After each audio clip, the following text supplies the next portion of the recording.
When you think of the saying, different strokes for different folks, what really comes to mind? Lydia, Dunny, Onyinye, and Manila are good friends and are all married. These friends all have their marriage issues to share with you. Let's begin with Manila. Before she got married to Tadi, she was every man's desire. Her curves and beauty caught her husband's attention at first sight, and after the birth of their son, Dooney has become the shapeless, unattractive wife whose sight irritates Tadi. And to make matters worse, he hasn't touched for 10 months now. Then Onyinye and her husband Khalid, he is a gentleman, but making money first, before anything got a better part of him. And as a matter of fact, he puts money before his family. What he failed to understand is that his wife is a nymphomaniac, and her sexual needs are her priority. Khalid makes out with his wife once in 2 weeks, and to him, that should be enough. All he wants is a good massage, and he is fine. But what about what his wife wants? You can say that he is self-centered. How about Dooney? Do you agree that most men who seek protection, promotion, and power devotes quality time to whatever they believe in to remain at the top? But that's not Dooney's problem. Yemi has become a tyrant in their home overnight. But he wasn't like this when they got married. Everything changed when he lost his first job, while he sees his wife as a liability in his home. Although he has gotten another better job, and ever since then, he has become a shadow of himself. What about Lydia Cole's matter in question? Lydia seems to be the only favored person amongst her friends, and to make the story as good as new, her husband just bought her a brand new Lexus Jeep, even when it's not her birthday. This calls for celebration, I guess. Not only that, he showers her with every nice and expensive gift in the world, and all her friends just wish to be like her. Enough of the sad moments. Let's get back to reality. Here we can find out the remaining part of the story. Lydia may have the best husband in the world, but what about her in-laws? Her mother-in-law and sister-in-law are the biggest problem in her world. Could we say it's because of her childlessness, which has taken a toll on her? Her mother-in-law ridicules and make mockery of her inability to make her son a father and also inherit his wealth. But why have we not talked about the most blessed son and husband? Alex Cole is a successful man, and the best place you can find him is in the hotel with different women.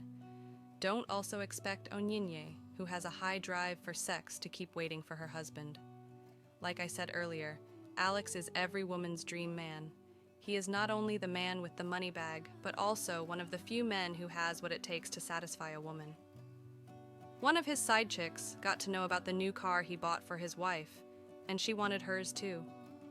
Alex thinks he will be greedy if all he has should be for his wife alone. He doesn't mind sharing his portfolio to other women. Lydia has been speaking highly of her husband, both in front and behind camera. Onyinye is curious now to see for herself. She could hear the screamings exuding from the room. All she just wished for is to have such a man to herself. Manila still has many problems. Her husband does not only body shame her, he also has the habit of keeping late nights and drunkenness. She was becoming tired of everything, but this night was different. He got drunk again and forced his wife into sleeping with him on the couch. Dooney also has been putting in her best to show her concern and support, but all Yemi sees her as is disturbance.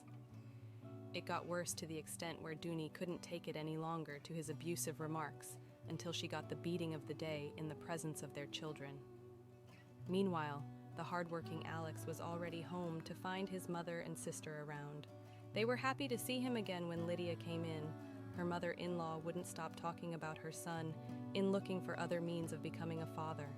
Lydia really felt tormented about her mother-in-law calling her a barren woman, and he couldn't say anything. Alex wants his wife to prove every doubt about her and get pregnant. She was trying to clear her head when Dooney called. She needed help very urgently. Lydia, as a good friend that she is, had to rescue Dooney and her kids from her husband's rampage. She took them to somewhere safe to stay for as long as she wanted. Lydia also asked her not to let anyone know about the house. What are friends for if not to support and help each other? Khalid got a gift for his wife. It's his little way of expressing his gratitude to his wife for her support over the years. She was happy until he gave the big news. He is now the new branch manager at his workplace. This means they have to relocate. Onyinye gets mad at him. She tells him to marry his job while she goes nowhere. Could this be the reason why he gave her a sex toy as a gift? Manila's child has been having difficulty in breathing.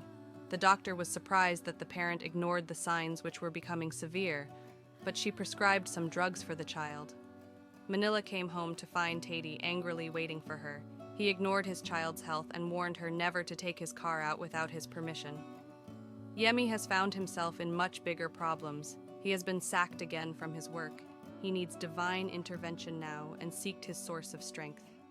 He was told that the only way his life would be restored was to ask his wife for forgiveness and also treat her well. A big event is on the way for Lydia, and her friends who were in charge were making plans, but Manila seems to be absent-minded. She has been calling Tady, who traveled to the village to send money for the child's medication. Onyinye also told Duni that her husband wouldn't stop calling her. She already invited him to the event so he can see his wife. It was the event night and it was strictly by invitation. Yemi got the invitation pass from Onyinye. Alex put this event just to celebrate his wife, for her being the woman that stood by him through thick and thin. Duni wasn't happy to see Yemi, and even at that, she wouldn't give him a listening ear. The party did not end without the family's palaver. Mohsen invited her friends without a pass. The bouncers wouldn't let them in. She decided to go call her mother to arrest the situation, but to no avail until Alex came out. He tried to calm the situation when Lydia came out.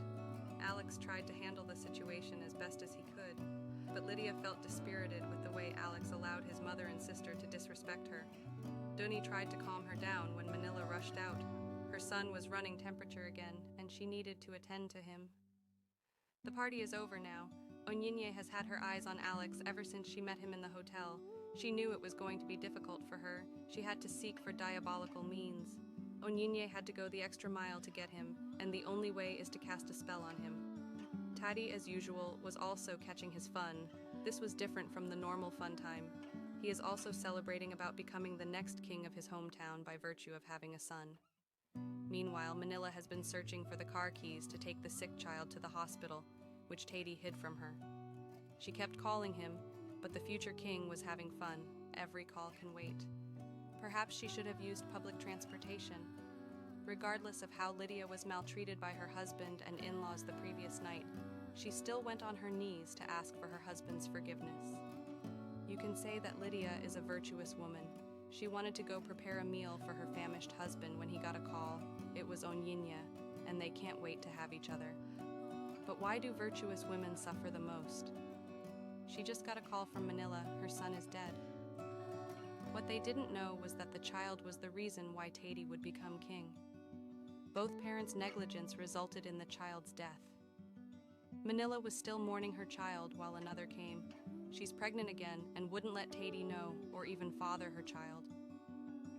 Little did she know that Tady wanted this child so bad that he keeps asking his side chick to get pregnant for him to keep the throne, but she's not ready to lose her body shape to childbirth. The worst is yet to happen in Lydia's home. The doctor confirmed that she has contracted gonorrhea. Dunny called Lydia, but she wasn't at home. She decided to wait for her at her house when she heard the usual gossip from Cole's staffs. Dunny was eavesdropping when Alex Driver revealed his bosses escaped with one of Madam's friends with the location. They were still gossiping when Lydia drove in. She was boiling in frustration, but maintained her cool. Lydia decided to open up to her friend about her tolerances, all this while from her husband and in-laws, and this is what she gets back in return. Dunny really felt for her. She told Lydia what she just heard.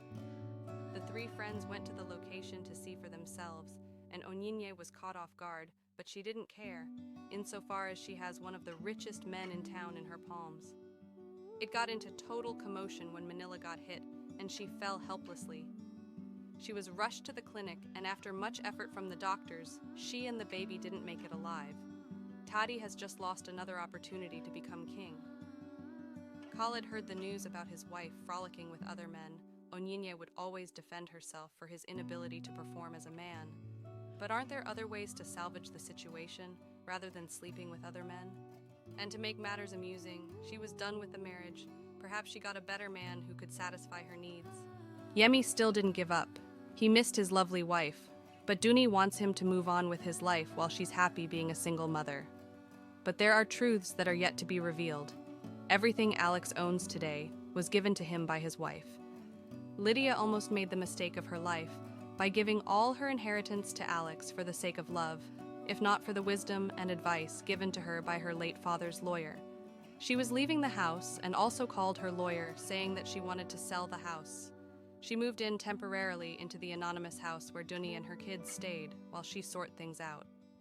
The death of Manila couldn't be easily forgotten by her friends, Lydia and Dooney.